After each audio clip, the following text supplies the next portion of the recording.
সাবধান, সকল জনসাধারণকে সতর্ক এবং অবগত করার জন্য জানানো হচ্ছে, এই মরশুমে মশাবাহিত রোগের উপসর্গ দেখা দিলেই সাবধান হয়ে যান। যদি জ্বর হয় তাহলে তা ডেঙ্গু বা ম্যালেরিয়া কিনা জানার জন্য সঙ্গে সঙ্গে পৌরসভা স্বাস্থ্যকেন্দ্রে যান এবং ডাক্তারের পরামর্শে বিনামূল্যে রক্ত পরীক্ষা করান।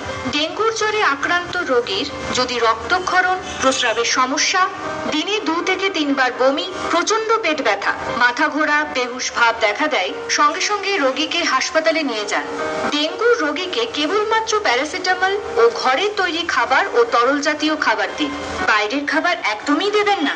প্রয়োজনে পৌরসভার হেল্পলাইন নম্বরে ফোন করুন। আপনাদের বাড়িতে পরিদর্শন করতে আসা ডেঙ্গু প্রতিরোধ সহায়িকা ও পরিদর্শকের পরামর্শ নিন। সাবধানতা অবলম্বন করে সকলে সুস্থ থাকুন। রাজ্য নগর উন্নয়ন সংস্থা, নগর উন্নয়ন ও পৌর বিষয়ক দপ্তর, পশ্চিমবঙ্গ সরকার কর্তৃক জনস্বার্থে প্রচারিত।